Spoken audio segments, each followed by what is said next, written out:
Hi hello friends, എല്ലാവർക്കും പുതുപുത്തൻ എപ്പിസോഡിലേക്ക് സ്വാഗതം. അങ്ങനെ നികേഷിൻ്റെ അമ്മ വന്നതോടുകൂടി നമ്മുടെ സുഭാഷ് ഏട്ടൻ്റെ സ്ഥാനം മാറാണ്. സുഭാഷ് ഏട്ടനും എല്ലാവർക്കും നമ്മുടെ നികേഷിൻ്റെ അമ്മ തന്നെയാണ് ഫുഡ് ഉണ്ടാക്കി കൊടുക്കുന്നത്.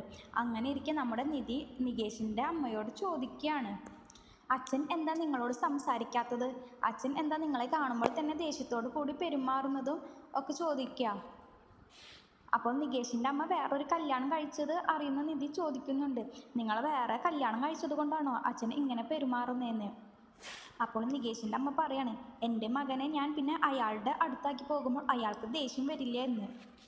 അപ്പോൾ തന്നെ നമ്മുടെ നിധി ചോദിക്കുന്നുണ്ട്, അമ്മയുടെ മകനോ? പക്ഷെ അച്ഛൻ്റെ മകനല്ലേ എന്ന്. അച്ഛൻ്റെയും കൂടെ മകനല്ലേ അത്, പിന്നെ എന്തിങ്ങനെ പറയുന്നതെന്ന് ചോദിക്കുമ്പോൾ അമ്മ പറയാണ്, അല്ല, അവൻ എൻ്റെ മാത്രം മകനാണ്, അയാളുടെ മകനല്ല എന്ന് പറയുക. അമ്മ എന്താ ഇങ്ങനെ പറയുന്നത്, എനിക്കൊന്നും മനസ്സിലാകുന്നില്ല എന്ന് പറയാം. അപ്പോൾ ആ സമയത്ത് തന്നെ നമ്മുടെ നികേഷിൻ്റെ അമ്മയുടെ ഫോണിലേക്ക് ഒരു കോള് വരാണ്. അപ്പോൾ തന്നെ അമ്മ അവിടെ നിന്ന് പോകുന്നുണ്ട്. അപ്പോൾ അമ്മ പോകുന്നതിന് മുമ്പ് പറയുന്നുണ്ട്, എന്തെങ്കിലും ഉണ്ടെങ്കിൽ ഭാസ്കരൻ്റെ അടുത്ത് ചോദിച്ചോ, എൻ്റെ അടുത്തല്ല ചോദിക്കേണ്ടതെന്ന് പറയാണ്. അങ്ങനെ നിധിക്കാണെങ്കിൽ ആകെ ഒരു വെപ്രാളം പോലെ. അങ്ങനെ നേരെ ഭാസ്കരൻ്റെ അടുത്തേക്ക് ചെന്നു. അപ്പോൾ ഭാസ്കരനെയും കൂട്ടി ഒരു അമ്പലത്തേക്ക് പോയിരിക്കുകയാണ്.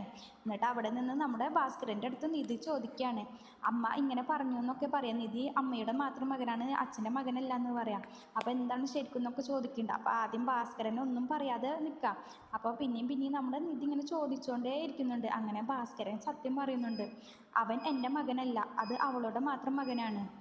ഒരു ദിവസം ഗുജറാത്തിലേക്ക് ഞാൻ ഓട്ടം പോയപ്പോൾ ഒരു അമ്മയും ഒരു പൊടിക്കുഞ്ഞും കൂടി എൻ്റെ അടുത്തേക്ക് ഓടി വന്നു. എന്നെ സഹായിക്കണേ എന്നും പറഞ്ഞ് കരഞ്ഞു. അങ്ങനെ കൂടെ കൂട്ടിയതാണെന്ന് പറയാം.